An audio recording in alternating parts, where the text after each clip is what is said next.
morning, afternoon, evening, everyone, depending on where you are. It's wonderful to have you all join us here for our monthly uh, roundtable breakfast. I started these after 9/11 as an opportunity to bring conflict resolvers together in New York City, and we've continued these breakfasts now. Today is our 279th breakfast. Some of you have been coming almost since the very beginning, so that sort of gives you a sense of how many events you've attended. Since April 2020, we have been recording, we've been holding these breakfasts virtually, and we record them. And they are posted on the websites of ACRGNY and the CUNY Dispute Resolution Center. Nikki, if you could put those links in the chat, easier than my reciting them for you to take down. Each month, these breakfasts are put together by a wonderful committee of conveners that I'm happy to be a part of, including Nikki Borofsky, Matthew Latimer, and Chloe Choi, and Sherston Pugh. The good news is next month, we will be meeting in person. Many of you have asked us since April 2020, will we ever go back in person? We're going to try. We will be meeting at John Jay College, which is where we always met until March 2020. We will not be meeting on the first Thursday, which is our tradition. We will be meeting on the second Thursday of October, since CUNY observes Rosh Hashanah, which falls on the first Thursday. So we will be meeting on October 10th. We will be meeting in room 630, which is one of the original rooms that the Roundtable Breakfast used to meet in. Of recent, those of you who came through March 2020, we met on the first floor. Well, it turns out that I think the New York State Maritime Association has booked the entire building on that side of the campus. So we will be meeting on the other side, which is closer to 10th Avenue. So those of you who come in on the 10th Avenue side, go down the escalators, take the elevators up to the 6th floor. Look forward to seeing everyone again. We will have coffee and bagels from 8 to 8:30. And at 8:30, we will begin our program with Dr. Peter Dixon of Columbia. Sherston, do you want to say a word about Peter? Hi, absolutely. And good to see everyone this morning. And we do really hope you can join us in person. The RSVPs will be going out very shortly. I think that we just saw the final draft, so I hope any day now you will receive them. But Dr. Peter Dixon is an associate professor of practice at Columbia University's Negotiation and Conflict Resolution program. He's now been with our program for a little over a year, and he has been a wonderful addition.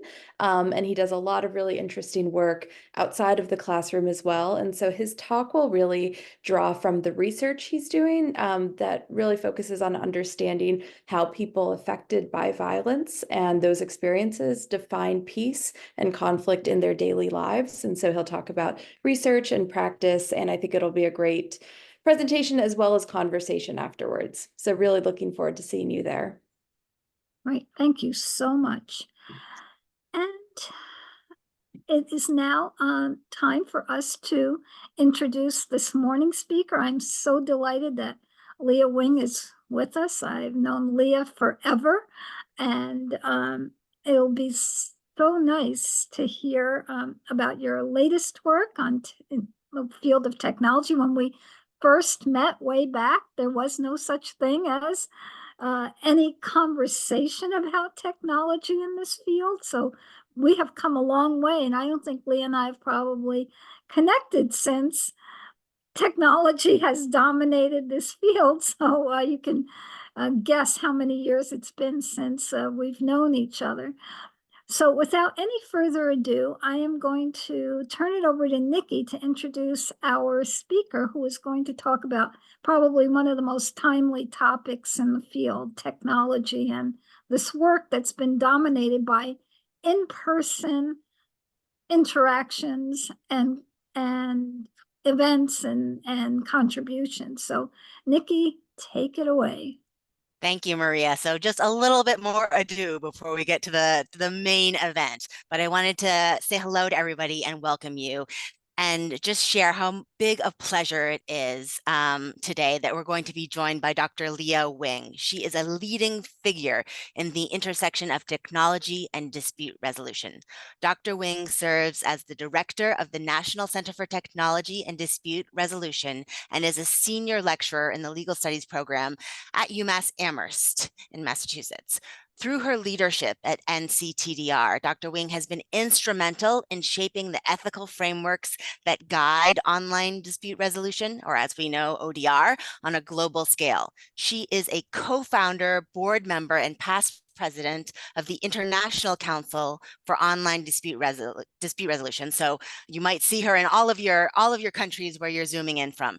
And there she played a pivotal role in developing the organization's global standards, which many of us use or probably should use as a cornerstone for our practices. These standards are not just theoretical. They really have real world impact and provide an ethical bedrock for how we incorporate technology into the dispute resolution process. Dr. Wing's contributions go far beyond academia. She has been deeply engaged with practical applications of technology in our field, participating, as Maria said, in the very early experimentation of ODR and continuing to push the boundaries with her current research on ethics in ODR, the role of artificial intelligence, and technology's application in disaster response. Her work in these areas is supported by her position on the editorial boards of the International Journal of Online Dispute Resolution and Conflict Resolution Quarterly, where she continues to influence heavily discourse in our field.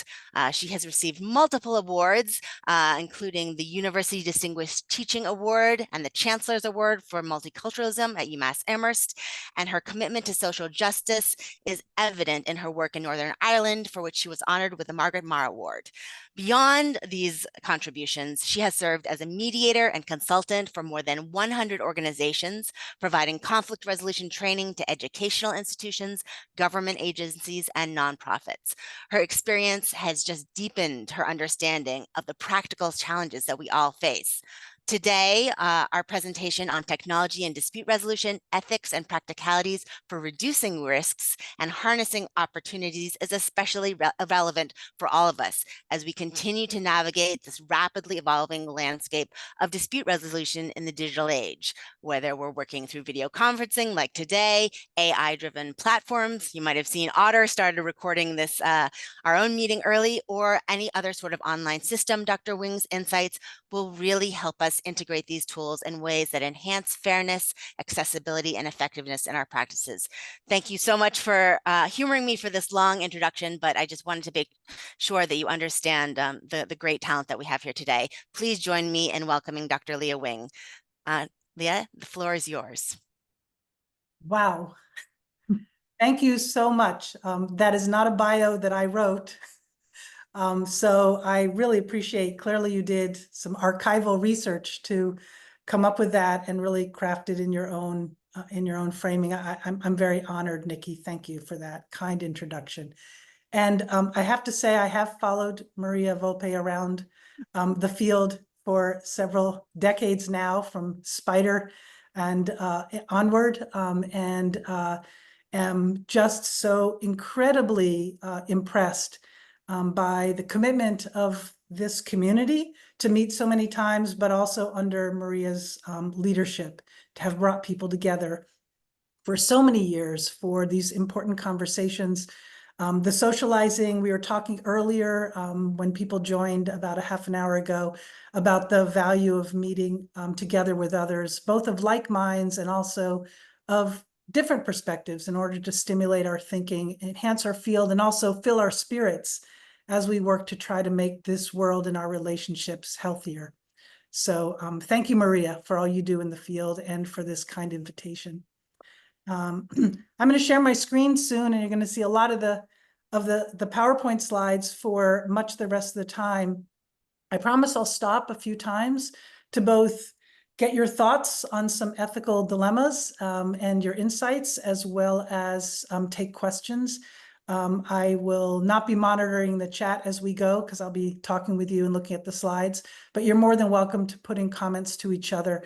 And I think that Nikki and company will also help bring up some things that you've put in the chat when I do take a break. So I promise there'll be time for your thoughts as well. So without further ado, let me share the slides and begin. I also want to point out a very important part of my life. As I said, I was part of Spider and CreNet and NAME and other precursor organizations, and then part of ACR when it first got started, and proudly served on the ACR board and appreciate everyone who's continuing to keep ACR vibrant over the years. So we're going to jump right in. Let me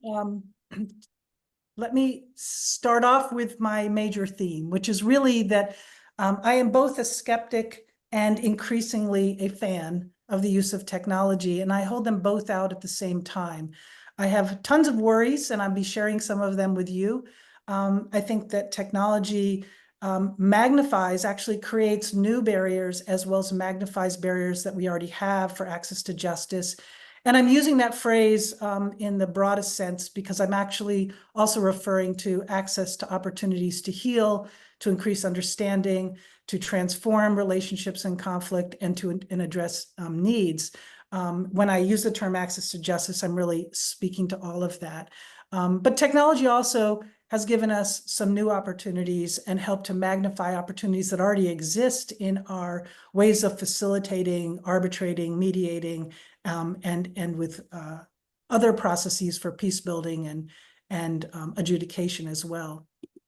So today I'm going to try to tackle a lot. I spent quite a bit of time trying to think about which pieces I would share and how to weave them together. So bear with me as I hope they layer upon themselves to get us towards the standards that I'll spend a little bit more time on and ways that we can operationalize them. But first, I'm going to start with some of the risks. I'm sure you've already experienced some of them or thought about them, but perhaps I can put some macro thinking together around that along with you. And then also some of the benefits of using tech in the way we handle disputes. And then before we jump into thinking about principles and standards, which I will distinguish between, I want to talk some about a recent project that the National Center for Technology and Dispute Resolution undertook in order to try to articulate what the discussion and debate is in the field, in the broader field of dispute resolution about what is ODR and how that impacts how we pay attention to issues around ethics and principles and ethical standards. And I'll weave in a little bit of some ways we operationalize as we go through the discussion today. So these are not all the options that are out there for us, but many of the technological tools and services that we may consider using, or I would argue perhaps many of us are already using, were not designed for dispute resolution. Instead, they were designed as part of a commercial enterprise to meet some need in society already, or to create a need for us to become consumers of products for. So whether you're using a video conferencing platform, whether you're using a phone, which to many of us has become an extension of our hand, in order to send an email, or whether we're using e-case management, just as an example, or we're using calendar scheduling that's digitalized. Many of these have become kind of quote unquote naturally incorporated in our practices, just as long ago fax machines were, or the telephone was, right? So the technology of our daily lives becomes incorporated for many of us right in our practice. And how many of us, and I put myself in that, how many of us have thought about the increased opportunities and risks that that inclusion entails? But we also have ODR platforms that have started to proliferate dramatically in the last 5 years, just before COVID, and then certainly during COVID and the rapid response of courts and ADR practitioners to embrace the need to have video conferencing in particular. And we, of course, see in the upper right-hand corner here, AI generative text that has really hit the world upside the head, I might say, in all the good ways and all the bad ways. And perhaps we don't even know all the bad ways, I would argue. But we're also starting to see the use more and more of AI generative visuals as well. So how do you choose which one to use? How do we decide what new liabilities, whether they're legal or ethical, the application of these technologies introduce? And should we be having the insurance industry or just government input on regulating our field? Food for thought, I hope. So as I said, I'm going to begin with some of the benefits. Research shows us over the last, it's actually 25 years since the use of technology for exploring how to handle disputes online began in the National Center for Technology and Dispute Resolution with Ethan Katch and Janet Rifkin, who many of you may know, at the University of Massachusetts Amherst, began experimenting once the public had access to email. They created the first online ombuds office.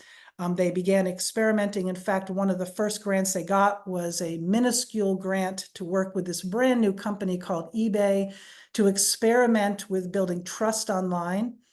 At that time, of course, there was no mechanism to transfer money easily between parties who were buying and selling across the world, across different legal jurisdictions. So how do you build trust? Well, they came up with the idea that turned into what we all frequently use nowadays, which is reputational feedback, which is frankly a way of dispute prevention, and if need be, quickly engaging in dispute resolution. So we have 25 years actually of research, even though many of us in the field have only started to catch up with both the risks and the excitement of applying technology to dispute resolution. So we have a lot of proof that it enhances efficiency in time and cost. It actually increases the methods and the avenues through which we can communicate, which of course increases access to justice because we can have more opportunities for people who have different ways of learning, different ways of listening, different ways of communicating. It can reduce the need for human intervention, and we will come back to that as simultaneously also an increased risk. And we can harness machine learning and AI-generated text and visuals, and I'll talk a little bit more about why that can be beneficial. And it can actually help us with dispute prevention and detection. I mentioned the idea of reputational feedback when you're using a car service, or when you're going to a restaurant or going to a hotel, for example, and then you give feedback, or you're buying something online and you give feedback. But we can also harness it, for example, for e-medical records, and it has begun to be used in that way. And that data analysis of large-scale data and machine learning can help to redesign processes on the go in order to either prevent disputes or have early detection. And of course, this can not only reduce risk and liability, but it also can save lives. Some of our early research found, interestingly enough, that having the opportunity for anonymity as using a tool for brainstorming, let's say, that provides in a multi-stakeholder dispute, let's say, provides the opportunity for people to brainstorm solutions, actually led to more creativity and more brainstorm options. Now, we know anonymity online can also foster mobbing, cyber stalking, cyber bullying, and a lot of destructive things, but some tools for anonymity in an environment that is facilitated well can actually foster more creative solution building. And technology can help us in especially these large scale, really complex cases, or where there are many, many parties. It can assist us to manage these processes more effectively. So let me stop for a moment and just encourage you to put your thoughts in the chat. and we can all take a moment to take a look at the chat. You don't need to give information about a case, but maybe you just want to toss in there the technology that either you use, your firm uses, or others use. So there's no self-revealing here. I'm just asking you to, what are you familiar with? The people are using tech, or you're using tech pretty much on a regular basis, or that you've tried and that you think is useful. Let's just take a moment to see what people are putting in there.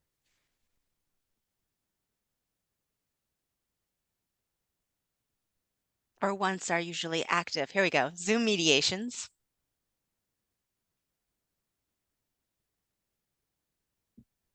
Zoom.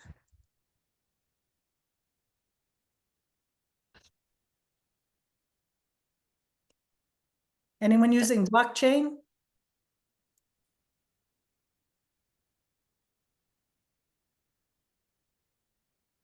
No blockchain so far.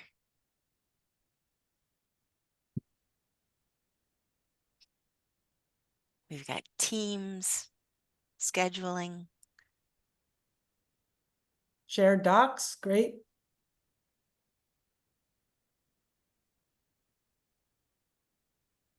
So there's a little bit of some themes here, a lot of video conferencing and kind of collaborative tools for writing.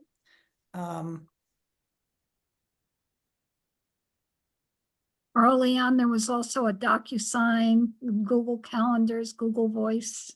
And I see our family wizard and caseload manager, thanks for putting those in. So we have some people who are utilizing, or know others who are utilizing ODR platforms.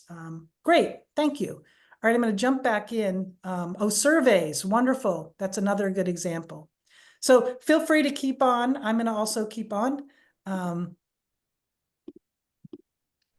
So now let's jump into the mix about how technology can magnify risks, or actually create new risks, as well as foster inequalities.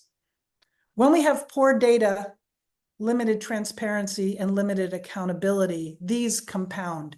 So the poor data is especially important when we're using large language models or big data. And of course, using technology does not automatically mean we're engaged with AI, but often we are, sometimes we are.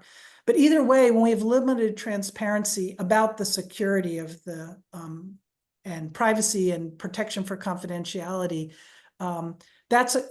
these are concerns, but especially when we have AI that's busy doing work behind the scenes, and either the third party's not as familiar with what's happening, or importantly, when the parties are not familiar, they haven't agreed to participate in the use of AI, or because of intellectual property laws, companies that utilize AI are not required to reveal almost anything about where they get their data from and how they're using it. And so if we employ that, then we're also taking risks around bias and accountability. We have unidentified harm doing, and we actually can have identified harm doing that we are not required as a field, or as practitioners, or as institutions that are using technology for dispute handling. We're not required to redress the patterns of inequality, or to search for them and then address them. And we have a history in the field, I would argue, unfortunately, that we have not effectively addressed, which is the benefits for repeat players in our dispute resolution and dispute transformation processes. And we also have the opportunity for those with more power. If I recall correctly, I believe Alex, in our earlier chat before we began, brought up the issue of power, such an important point as we think about conflict handling. So how does technology increase in power imbalances? Now, AI, as I said, really adds on steroids to these problems of a lack of prevention and accountability mechanisms, and a lack of monitoring to ensure that our processes are ethically carried out. Additional AI risks reduce procedural and substantive access to justice, right? When you participate in a process, is data being collected? Now, perhaps not when an individual is offering mediation. I'm a mediator, I'm a mediation trainer, so that's kind of the lens through which I often look at things.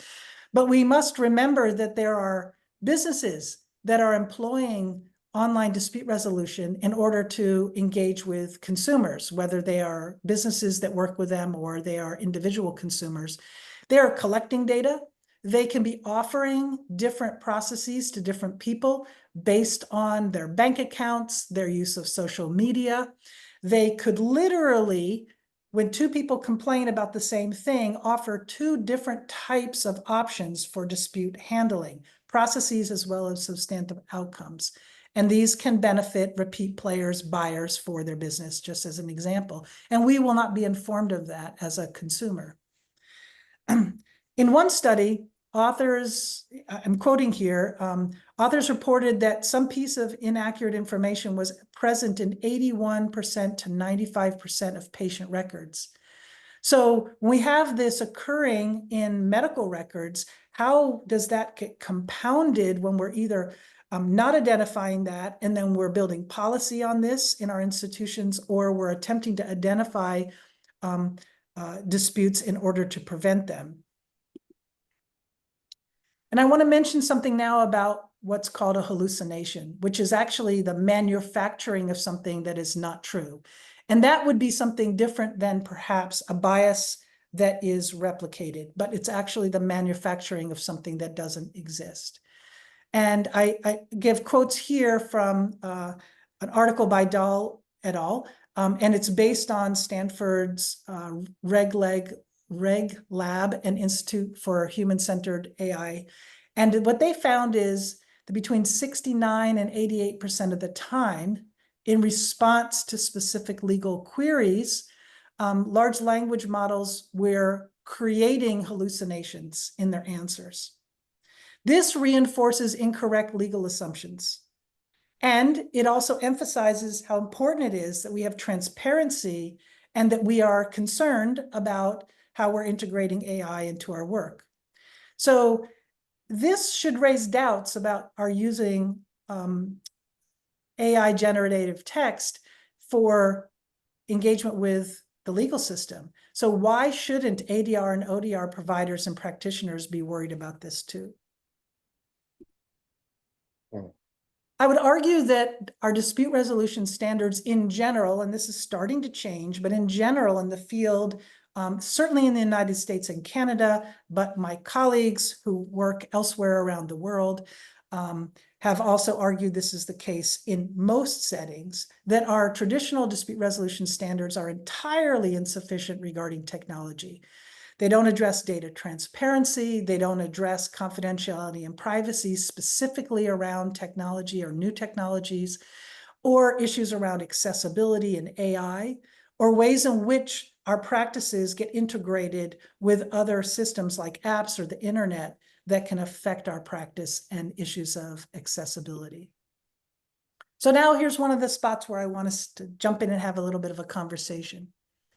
Here's an example of a raised risk, right? So if I have an agreement to mediate form that I give to my disputants when I meet with them in person and they sign it, or I send it to them ahead of time over email and they read it and I say, send it back to me, or when we meet, I'd like you to give it to me.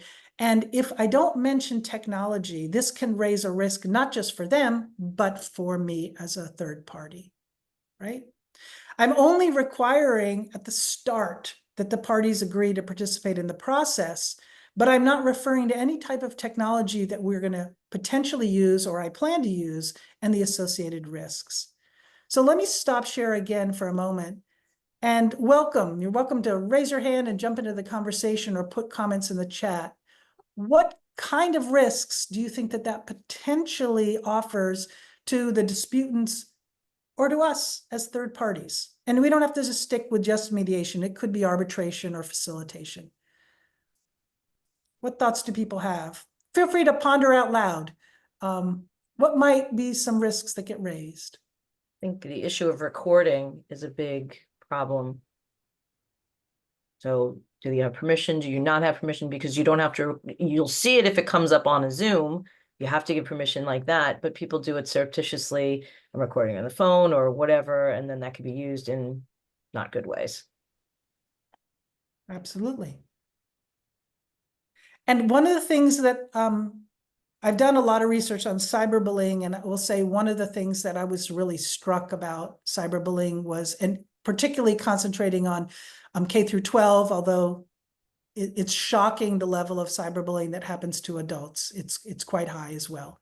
But in my research and looking at cyberbullying for K through 12, what I read that others found in their research is that the risk really escalates for young folks who, when they leave at 2 or leave at 3 from school, they can't get away from the bullying because it's online. And also there's a permanence. Unless you live in the European Union that now has regulations on this, you can't take it down. And so it's there forever. And whether it's true or not, and so often it's not true, it then trails you 10 years later when you're running for election or you're applying for a job, right? And has led to a lot of either suicide attempts or suicides. And so if we think about that, and again, there's issues for adults as well that are quite serious, but what would it mean if someone videotapes and then puts it online? So thank you, Tara, for that. The internet is forever. Excellent point, Maya. Confidentiality and influence. Not being able to know who else is in the room, fantastic point. And I know that there are some organizations, I think the AAA, maybe I'm correct, maybe not, someone can correct me, has come up with some strategies to talk about what to do so that you have to show who's in the room and make a commitment ahead of time about who's going to be in the room. So there are protocols that you can develop to address this, but first we have to be thinking about it. Great. Anyone else want to contribute? Please feel free to take a look at the chat. There's some useful contributions. Yes, what are health challenges that are posed by addiction to online media devices? That's a very important point too. I feel you run the risk of not knowing if someone else is present in the space when you're speaking to someone. Excellent. There are disclosure issues. Okay, thanks. Any last comment on that? There was also a comment about the quality of transcription and translation. Such a good point. In fact, I would say Zoom has still not figured out my name of Leah. So every transcription, my name is spelled differently, often changing the perceived gender. I've been Leon. I've been, a wide variety of things. I'm almost never Leah. Someone else is putting something in about Otter AI. And I know Otter AI, let me also just say, Otter AI has a lot to offer. A lot of researchers use it. It can be very helpful for gathering information for people who've agreed ahead of time to have transcription and recording. And I know it's also helpful for people who are engage in a conversation that's not in their first language or have other ability needs where the transcription can be helpful. So it has a lot to offer, as do other transcription services.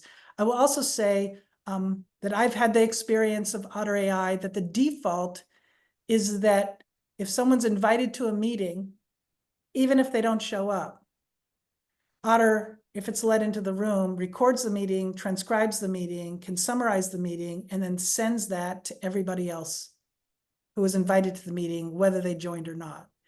And so I would say, just as to give a practical suggestion around ethics, that if you want to provide that accessibility through a tool like that or another tool, make sure that folks have agreed ahead of time, and be careful about who's invited to the meeting, because it could send out the transcription and the recording to others, and then they control what happens to it. So these are very important things for us to be exchanging strategies about and raising each other questions about. I see Tina Jones, thank you for your question about protection laws. Unfortunately, consumer protection laws have not caught up with much of this. I know that some things could fall under consumer protection, but so much of technology is moving faster than the standards or the laws that need to be developed. But you raise an excellent point. I appreciate that. So now we're going to jump in, my friends, and keep going. So again, if we go back to this example, if a party clicks yes, Yes, I agreed to mediate with Leah. And I don't include any discussion about the technology I'm going to use. They might just assume that we're only going to do text or document exchange, just as an example. Otherwise, we're meeting in person. They might not know, as you rightly pointed out, that the other party could tape. Now, even if I get them to make an agreement ahead of time not to tape, they might decide during the process that it's more valuable for them to share the video recording or the transcript than it is to keep confidentiality. And the implications are dramatic.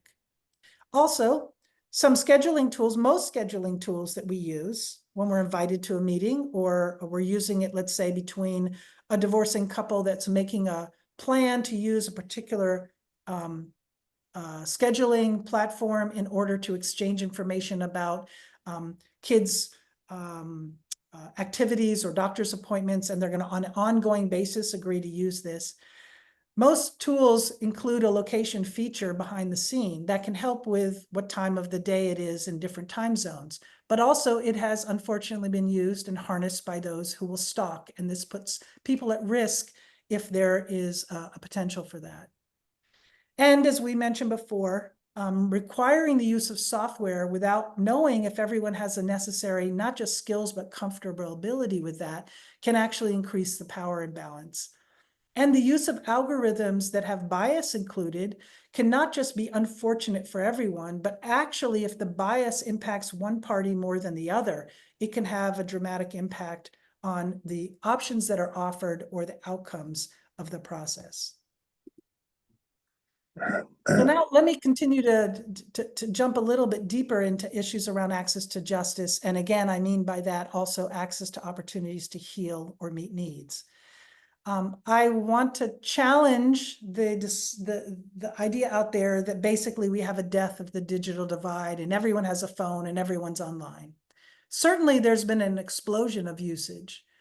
And you could see from these statistics that come from January 2024 that there are billions of people around the world that have access, but it's really just approximately 2/3 of the population. And there are over 42 million Americans that don't have access to broadband.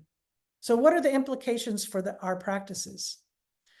Here's information from the Pew Research, and it's from 2019. So this is 5 years ago and prior to COVID, but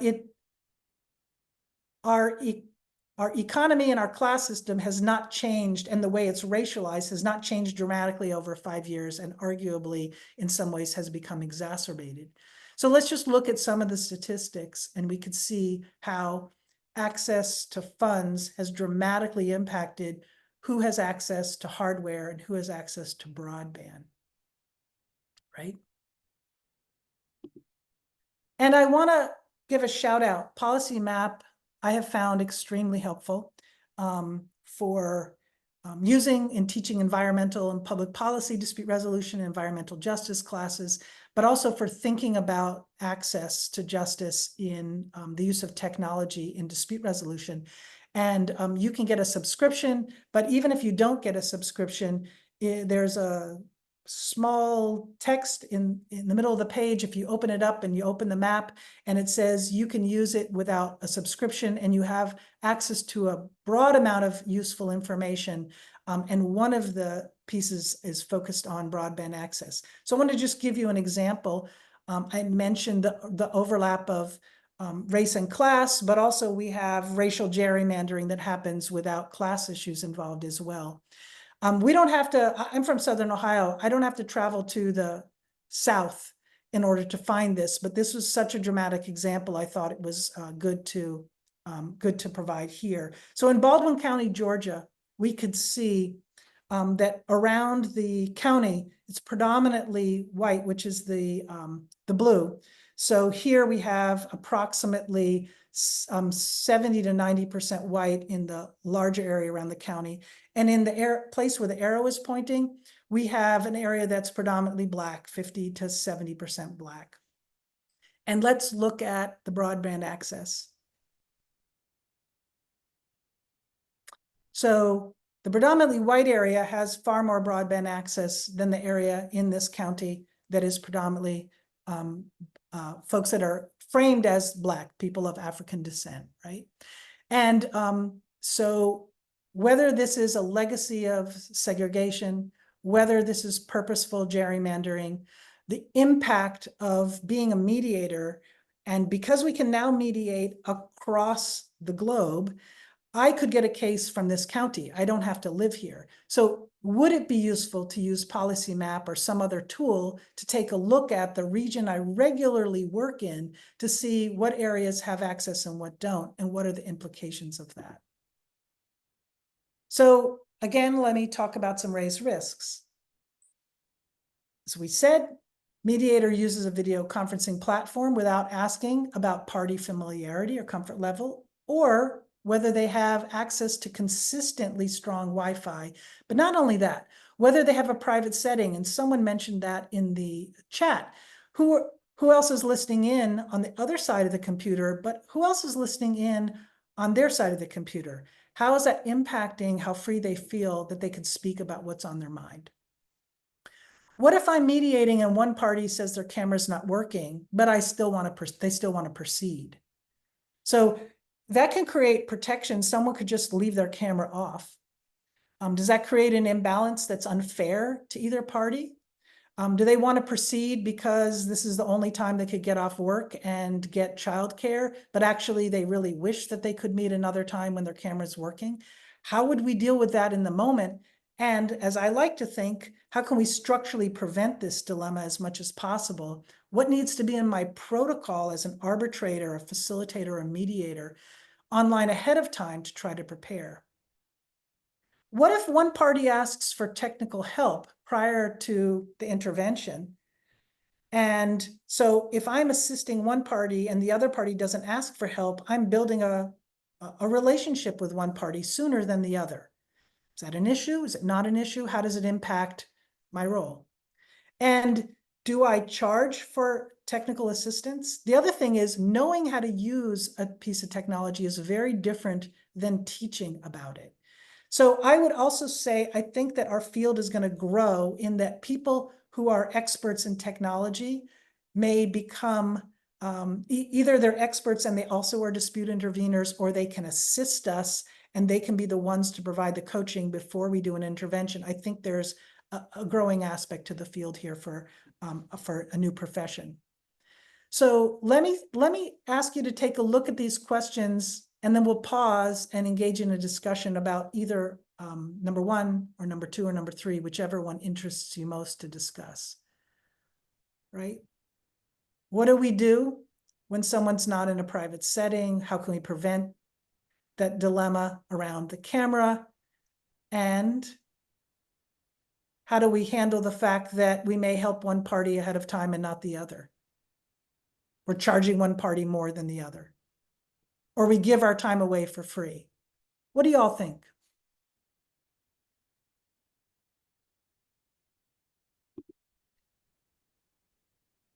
Feel free to unmute yourself if you have a comment, or pop it in the chat.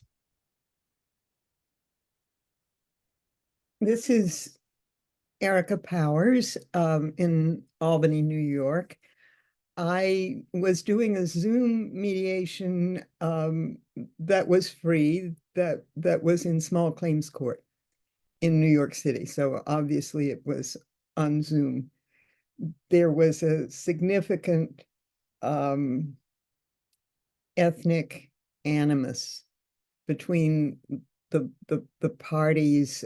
One was Italian, one was from somewhere in the Middle East, and it was a dispute about a piece of equipment.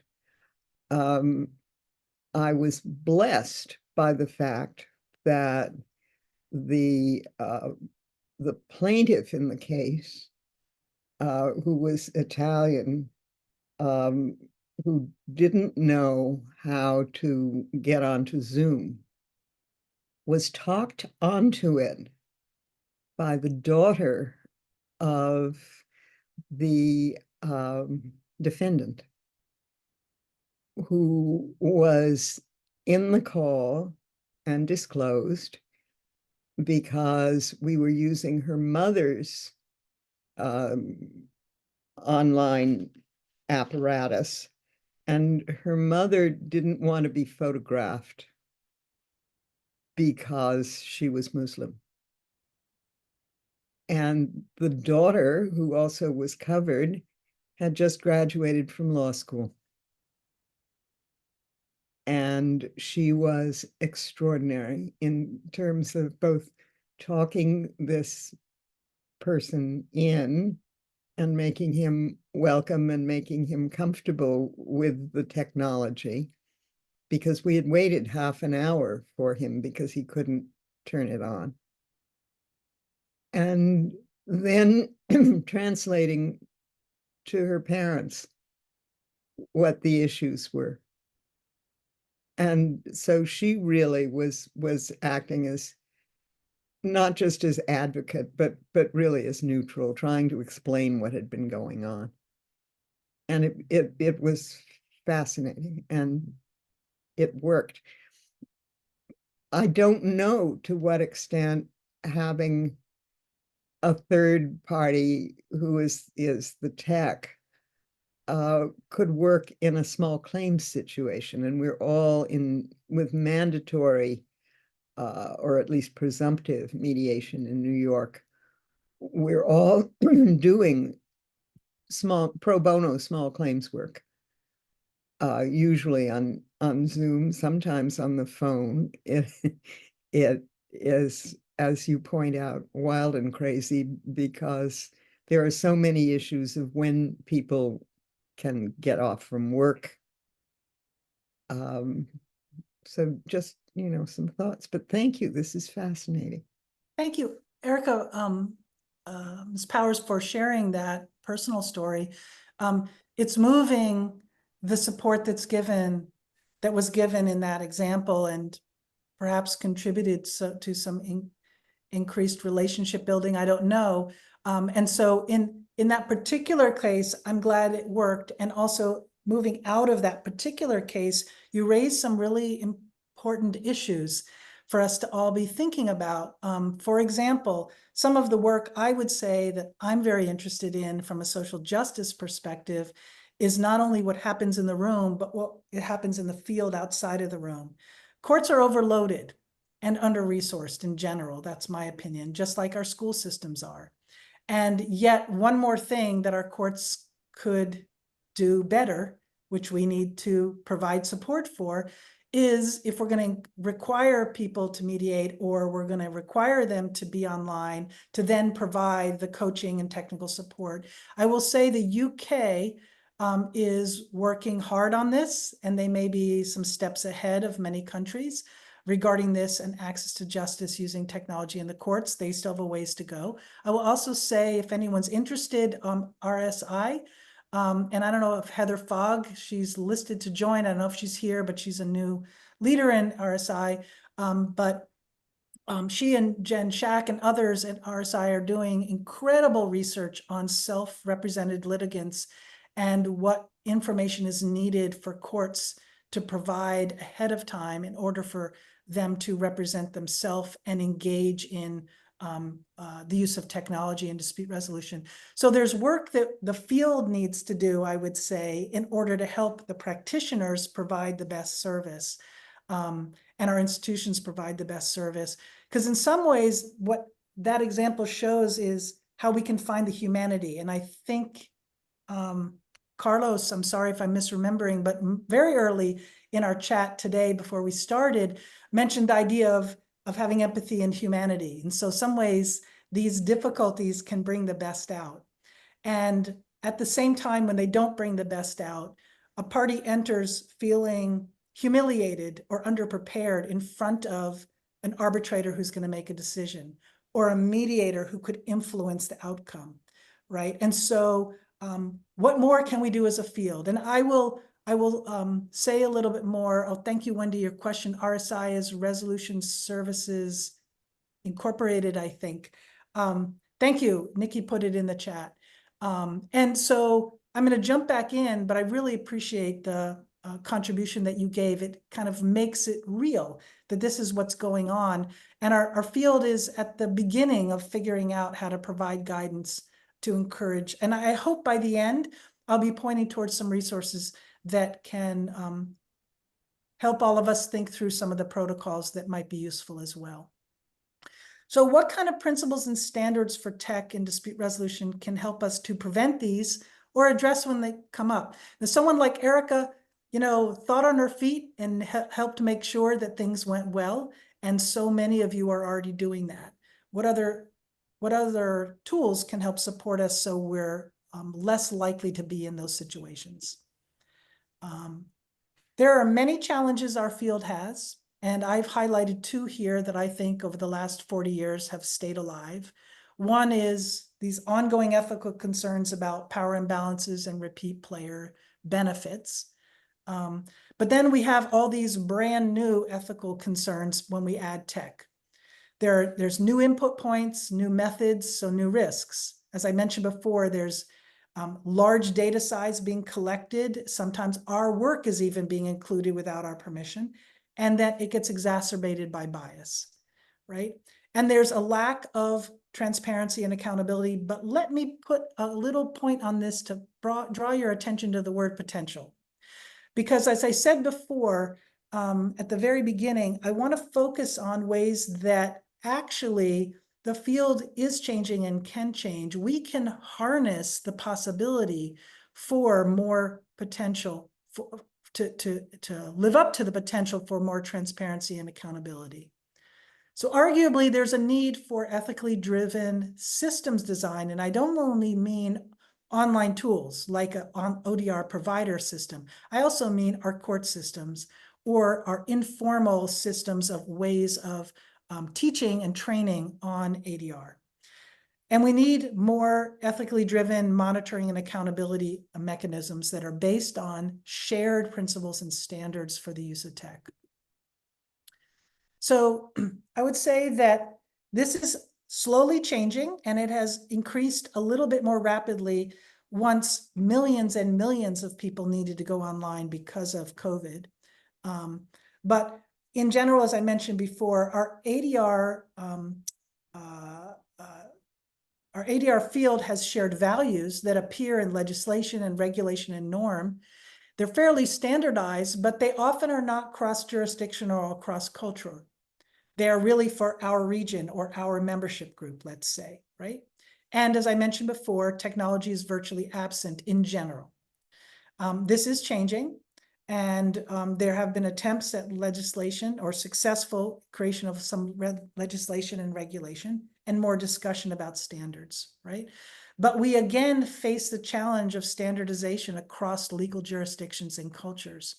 So this is an opportunity for you all to be involved, for all of us to be involved, because not only do we need to reinforce and utilize the growing standards, but we also will need to keep on our toes, because as tech changes, our standards will need to be updated.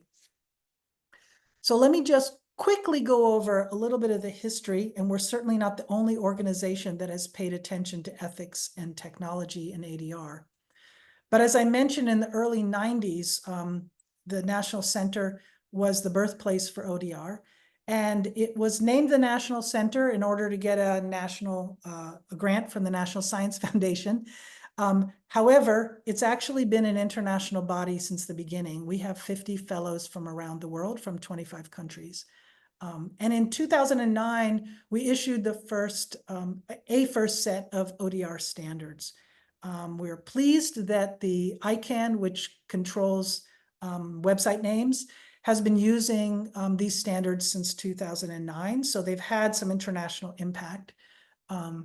Between 2009 and 2016, we participated in the UN international UNCITRAL international trade law conversations about the development of e-commerce ODR standards.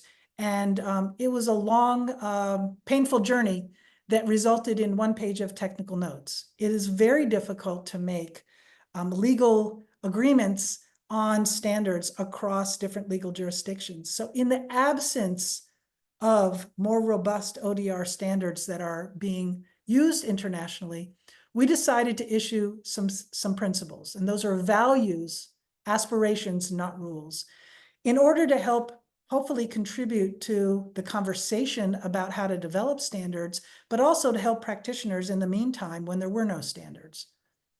In 2017, we launched the International Council for Online Dispute Resolution.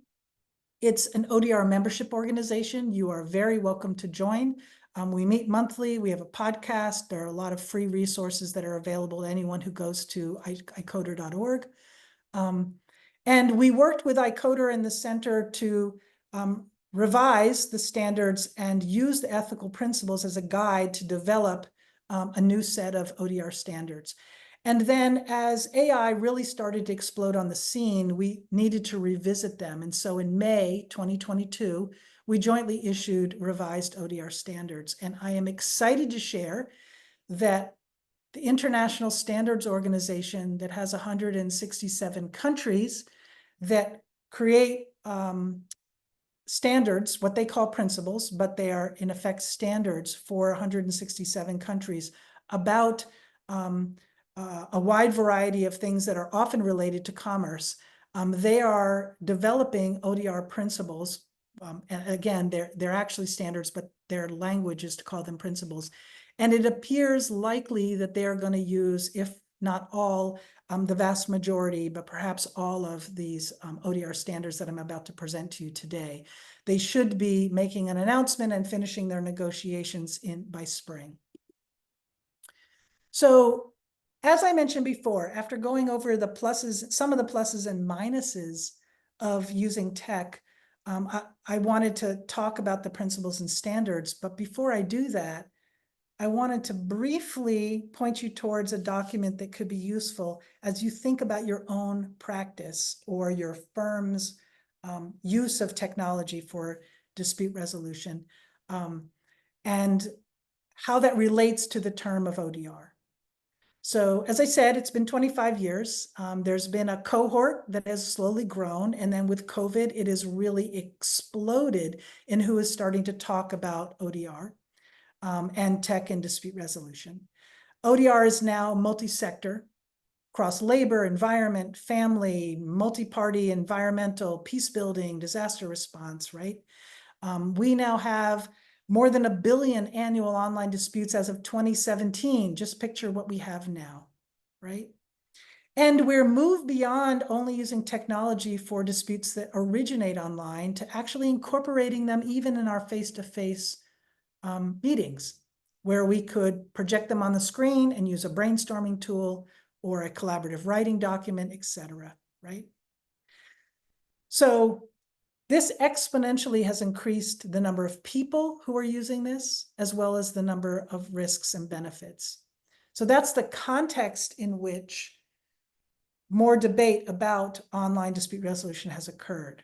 So the scholarship and the utilization show both concerns and benefits. We have new stakeholders. We have the breaking down of silos. And I mean that across these jurisdictions, legal jurisdictions, and across forms of dispute resolution as we use technology. But we've also identified the insufficient infrastructure, as I mentioned. And at this moment, I want to give a shout out to early leader in the ADR field, Professor Carrie Mankel-Meadow, who has written really important contributions about as ADR grew, and there began to be the discussion about qualifications and about standards. And she has written, I think, very articulately about how that shows that a field is matured. Then there becomes a discussion about who belongs in it, who doesn't, who should decide what are effective and appropriate ethical standards. And I think we might have hit that point here in the field of the use of technology in dispute resolution. So what constitutes ODR? Do you have to hold the whole process online? If I use video conferencing, is that little section of my larger case ODR? If I only use e-case management, is that ODR? Increasingly, people are starting to use blockchain in order to prevent future disputes over the originality of a contract. Is that ODR? So the National Center did research on the debate, and we have been holding conferences for over 20 years and following the debate, engaging in the debate. And we think that providing an overview, a description, not a prescription, but a description of the debate is useful because it can help us with our visioning of where we want the field to go. And it also can impact the legislation and the education and the services if we're clear on what we're talking about.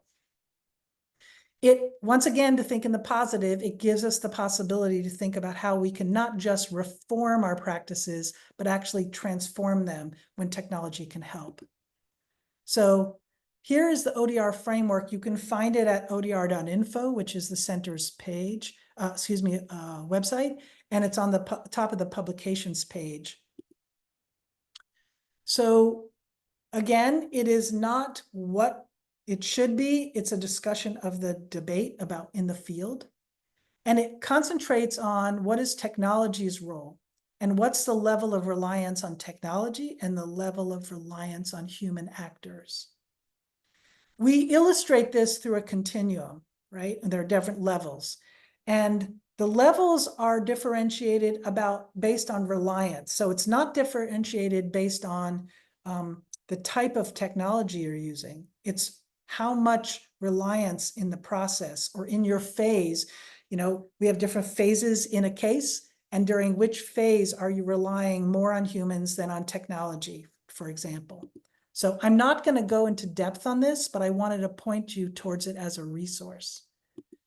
So we have on one side, no technology, just humans, and on the other side of the continuum, no humans at all, right? And across the levels, technology's impact can include who can or who must rely on it, and what is its role? Is it diagnosing? Is it assisting with brainstorming? Is it actually doing the brainstorming for humans? Is it decision-making? Is it providing security or an administrative function, as an example, right? And then what phase is it happening during, right? Okay, so again, I'm not going to go into depth, but let me just highlight. In the graphic, we try to give an example visually of whether it's just the parties are using it or whether there's a third party for mediation, court, or arbitration, facilitation, etc. So level 0, there's no technology. Level 1, technology is only used when the humans initiate it, right? So real-time video conferencing, just as an example. Or I send you a link and you can write on the same Google Doc as I can write on. On level 2, it's partially automated. So maybe someone files a case and the computer generates a response that says you are now case number 6, or a mediator will contact you within 4 days. And there's much more you could see to the descriptions, but this is an overview. Level 3, human managed technological dispute handling. So we have fully integrated technological systems that automate many elements of the process, yet a human third party oversight is required to ensure compliance. So the technology is pre-designed to adhere to all procedural and ethical guidelines, but it offers choices. And then the party itself can say, yes, I'd like to try negotiation first, and then I'm sent through this pathway. I'd like to request a mediator. I'd like to request an arbitrator. I go through this pathway. So this is called human in the loop. In level 4, when we have technology-directed dispute handling, the human is not needed, but oversees it. And so they can jump in, they could stop part of the process, or they could engage, right? And in level 5, it's fully automated. No human can stop the process or change the process, so it's human out of the loop. And we're not aware of any process that reaches level 5. And we argue, you'll see in the standards, that level 5 is too worrisome to have. So we know that our actual cases are much more fluid, right?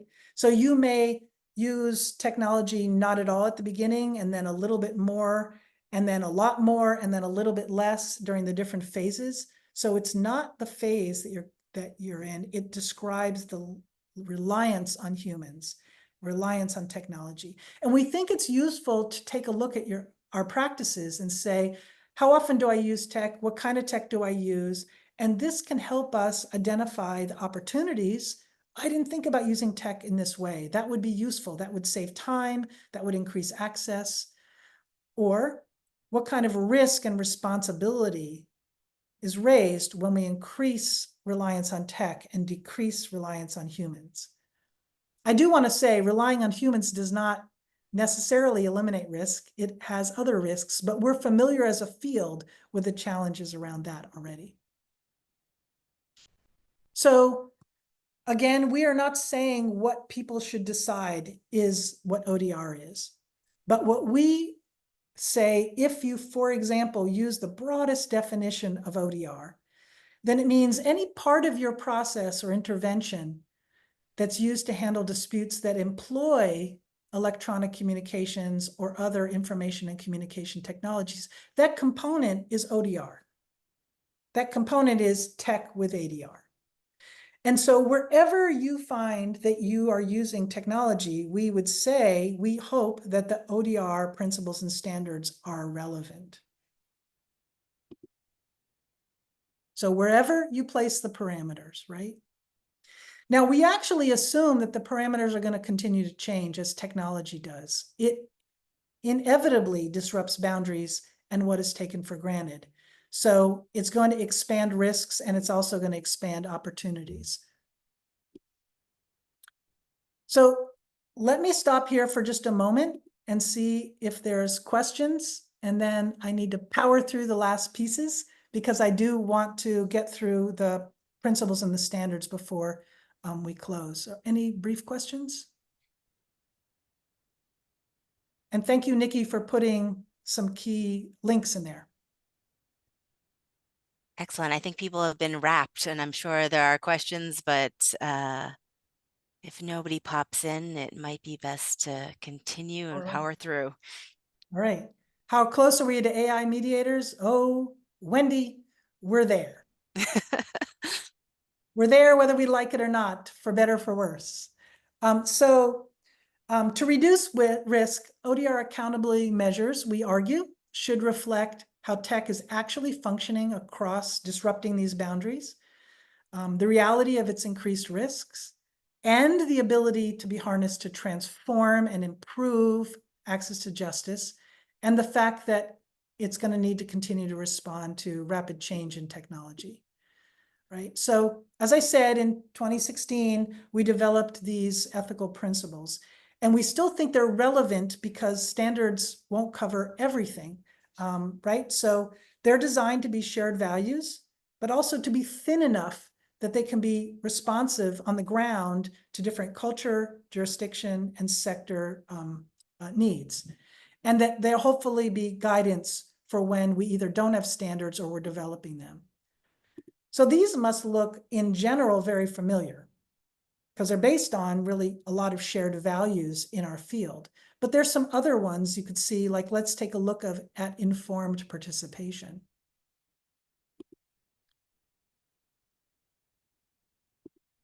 I'm going to highlight here, if we think about explicit disclosure to all participants, about all the information about risks and benefits, I could now contemplate how that might change my protocol of my practice or my agreement to mediate, and make sure that it's understood by the participants.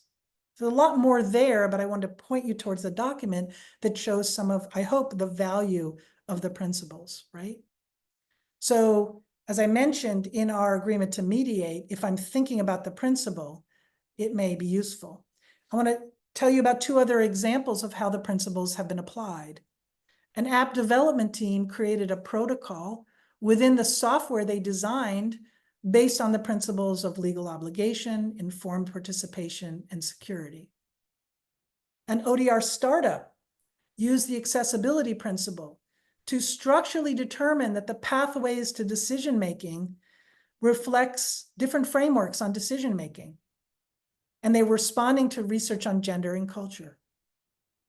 So they decided how to apply it, but it stimulated their thinking on ways to enhance their tool. So we hope the principles are a useful benchmark, right? That can also foster some trust for our use of technology in the field. Now, what is the difference between principles and standards? Here we'd say, well, principles are the overarching values, the aspirations, and standards are rules-based and they can be measured, right? So why have both? As I said, we developed them when there was a gap with no robust set of standards. But also, as standards become increasingly incomplete, we will need principles to rely on when we have new technology that are not addressed in the standards. So my last part before I close is really to go over this standards and talk a tiny bit about applying them. So we took the principles and chose the ones that could be reflected in rules-based standards. And we encourage that they're applied together, that we don't cherry pick standards, right? And they're designed to supplement other standards, ethical, legal, and technical that are out there, right? So this does not circumvent the important work of the AAA, ABA, and ACR on mediator standards, just as an example, or these other standards that I've listed here. They merely are designed to supplement. Again, I think you will find many of them familiar, except for every paragraph is designed specifically around technology. You can find them at odr.info, the center website, or on the iCoder website. And on the iCoder website, we have them translated into, I think, 11 languages. And if anyone wants to take on translation in other languages, we welcome that and are happy to post an updated version. So I'm just going to highlight a couple here, but I want to point towards what's here, right? So ODR processes, or if we think about it, a arbitrator's process when they're using technology as a component in it, right, should be available in the communication channels that are accessible to all the parties. So what we mean by that is if someone does not have Wi-Fi, how are we going to work with them? Or do we need to do it asynchronistically so that they can find the time and place in which they can engage? It also can refer to language. It needs to be available to people in the language they will understand. Now, Zoom does offer, and I'm sure other forums do as well, translation, and that can be useful, but we also know it's not always accurate. Under accountable, we say that if you have an ODR platform, it must be auditable and the audit available to the users, right? There must be human oversight. So you could see we're saying level 5 is not acceptable under ODR standards, right? We need to be able to, in the audit, to know the relative control that's given to humans and the relative control that's given to artificial intelligence in deciding the next step of a process or an outcome. Then we have, again, competent, confidential, equal, fair and impartial, legal, secure, transparent, right? And transparent is incredibly important, as I mentioned at the very beginning about AI. So look at the first part. ODR providers must explicitly disclose in advance and in a meaningful and accessible manner the form and enforceability of dispute resolution processes and outcomes, and the risks and costs for whom, and the benefits of participating. The data must be gathered and managed and presented in ways to ensure it's not misrepresented or out of context. Now, that may not be relevant to some of the tools that you use, but as we increasingly use AI, this will become more urgent. We must clearly disclose the role and the magnitude of technology's influence on restricting or generating options or final decisions or outcomes. So for implementation, we do encourage that individuals, as well as those that run an institution that has a set of standards for their practitioners, that they self-certify. It's a way of building trust. It's a way of encouraging faith and responsibility in our practices.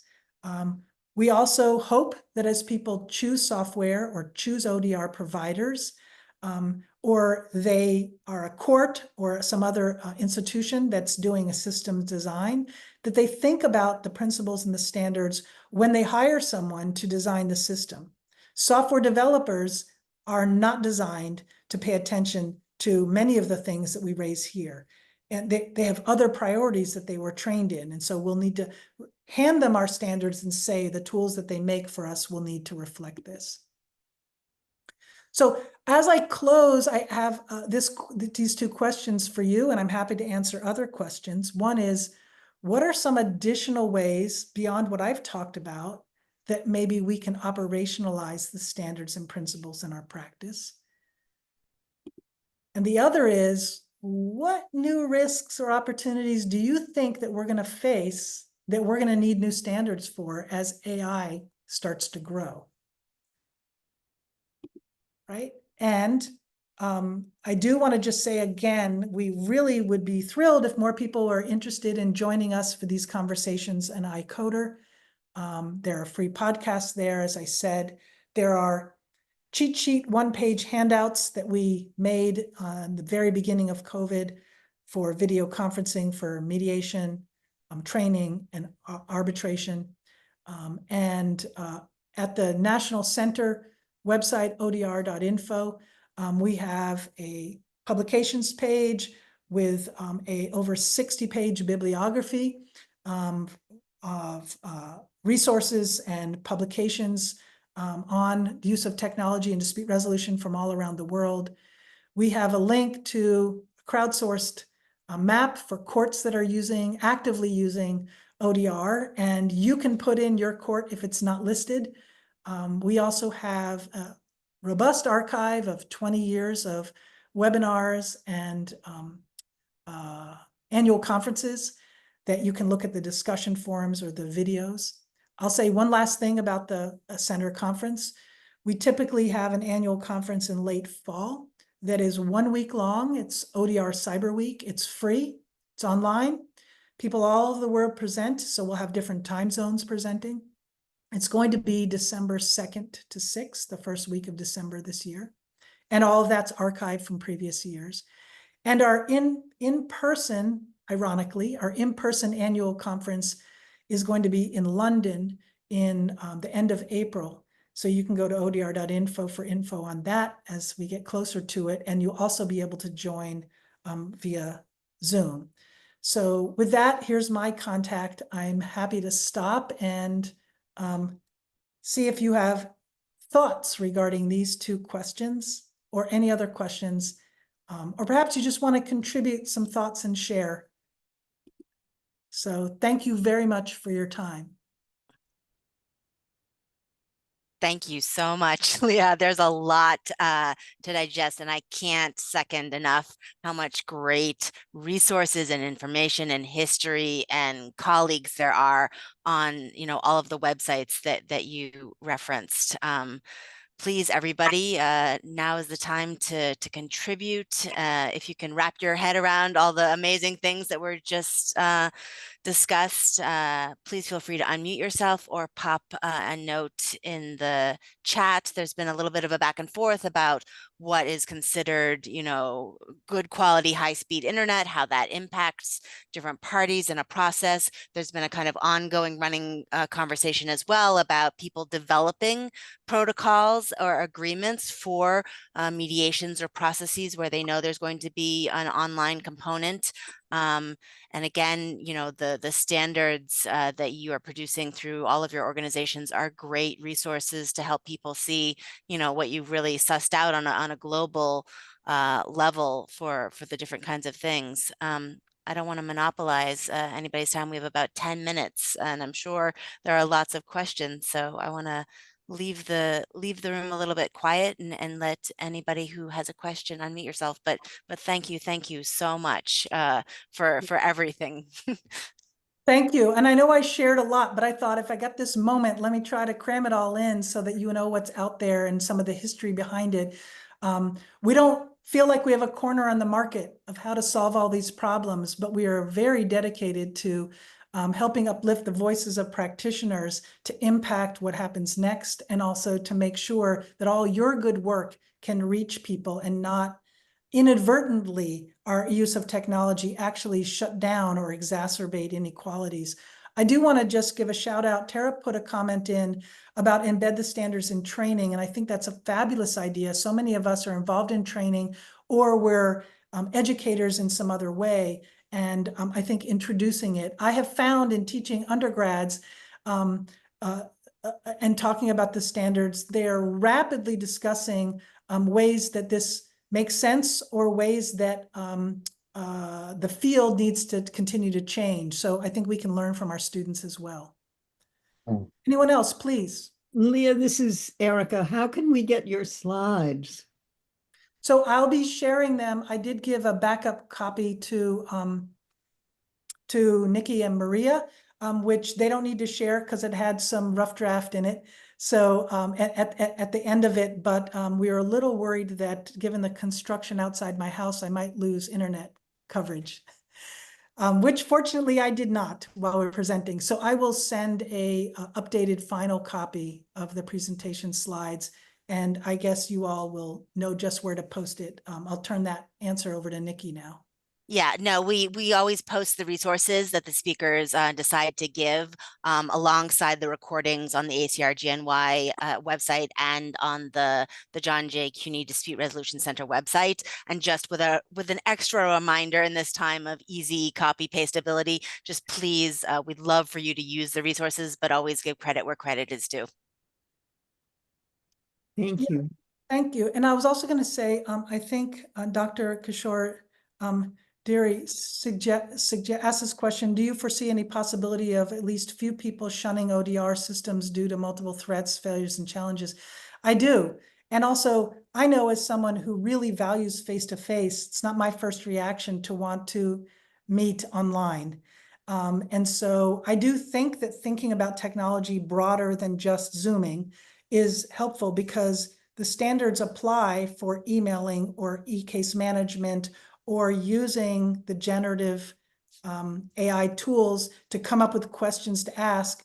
I will say, I asked ChatGPT when it first came out questions about some large scale public conflicts, such as the war between Britain and Ireland, and other conflicts that are out there. And ChatGPT repeatedly gave biased analysis of the sources of the conflict in ways that would really disadvantage one side over the other. Mm-hmm. So if I'm intervening and I'm even asking for great questions, it could end up, so I encourage, I'm not saying that these tools have no value, but I would say even when we're not using video conferencing, there are high risks for either bias replication or for hallucination. So I do think that some people may shun it because of negative experiences or previous experiences with technology. And so that's another question about how we can reinforce. The other thing is, I do want to just give a shout out to India, which is the first nation on earth to have the entire Republic of India's national government policies endorse ODR for every ministry. Now, they have decided to make only ODR guidelines and not standards. So, you know, every country is figuring things out and deciding what to do next. But they certainly have taken on, Agami and Niti Aayog have played a major role in that. So I give a shout out to the important work that's happening there as well. Yeah, Kim, you asked this, Kim Connolly asked this question about some insights from students. I actually have seen a trend, which I don't know if it's just the students that I've come across and it's random, but I did see prior to COVID and then early on in teaching during COVID, a lot of students were enthusiastic about the use of technology. It made sense. It's like, we use our phone all the time, we engage all the time. Why wouldn't you mediate over WhatsApp? Like, of course. And then in the last 2 years, I have seen more skepticism and concern about using technology, about not trusting AI, or about major concern about cyberbullying, or about misuse of technology to undermine parties. So I don't know if that's a trend, and I don't know if spending so much time online in isolation with COVID and having a lot of those things get replicated in the young people's lives makes a difference. But this is an important thing for us all to be thinking about. Anyone else? Let me hand over we've got 5 more minutes. And then I'm happy to stay on. I know you usually have some chat time after, but I know we'll officially close in 5 minutes. Shelley? Hi, thank you so much for that presentation. It was so informative. And my question is, I have a background in technology. However, I've always been skeptical of technology in that because technology becomes the most important factor as opposed to the human interaction. So how can we as mediators move forward using technology in an effective way as opposed to technology using us? We need more people with your expertise prompting us to think about this. So let's look for Shelley Antoine's work, because this is very important. And a number of us were having a conversation earlier on about the value of the human interaction, right? And even though I was at UMass and part of the early experiments, I was the leading skeptic in the group, I'd say. So it's kind of ironic that I now run the center. But I think that so much happens when we are in person. There's a vibe you can't pick up. There's the rest of the body language we can't pick up. And that's just talking about Zoom. So we can start to rely, like I'm looking at the slides instead of all of you, right? So we can end up losing a lot. And so that's why I'd say I think there's this tension.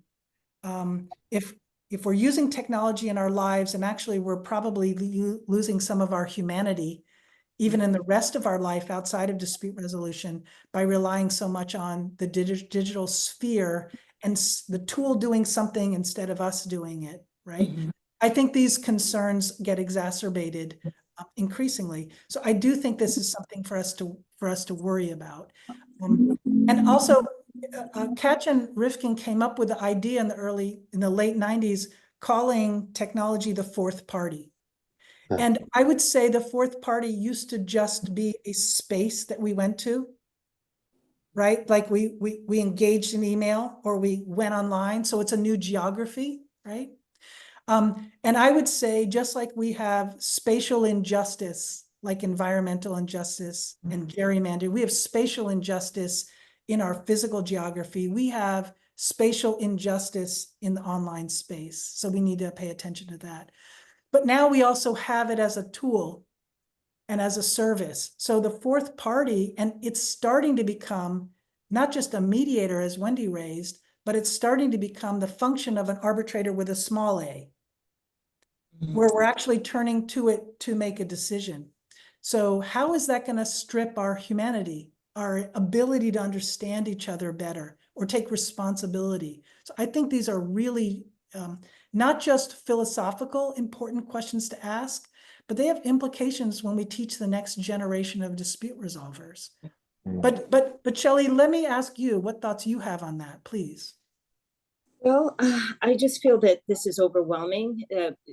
With the advent of AI, it's changing exponentially and it's taking over our lives. And the purpose of mediation is to listen and to interact and to reflect and to allow people to determine their fate. And with this the advent of this technology, and it's constantly changing.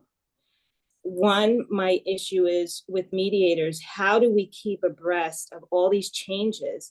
And two, how do we make it fair for parties to come together and tell their stories without having to worry about, am I doing this correctly on this particular platform? I fully agree. I just want to say one more thing related to that, which I think is interesting, going back to the idea of power imbalances too.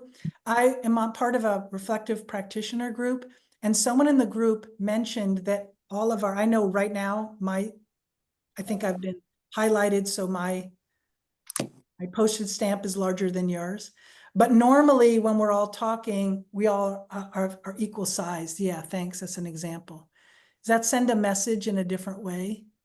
It does not eliminate the power imbalance between a parent and a teenager in family mediation or between an employer and employee. It doesn't eliminate that. But there's something that happens online that's about equality that's different. Just visually something to think about. The other thing is, I've also heard from some people who say being able to join online and not be seen but be accessible to participate gives me a kind of safety from someone that I'm trying to separate from or that I've had a difficult time from. And that's hard to do when it's face to face. So I think that paying attention to humanity and choosing not to use technology sometimes is very important. Or when we use it to then, maybe we can take a hint from transformative justice, transformative mediation thinking, which is we can talk to the parties about whether they want to use the technology, not just tell them this is my practice, right? Mm. And what will we lose if we use a piece? What will we not lose? Mhm. We Thank have you. reached the 10 o'clock mark. Thank you so, so much, Leah. This has been absolutely fabulous. And you will see some of our gratitude in the chat when you get a moment. We're going to turn off the recording and we'll be able to stay on literally for about 4 minutes. Harvey, I see you have your hand up. So we'll take your question and perhaps one more, and then we will officially adjourn. Ricky and Nikki, can you turn off the recording? Thank you. Yes. We are now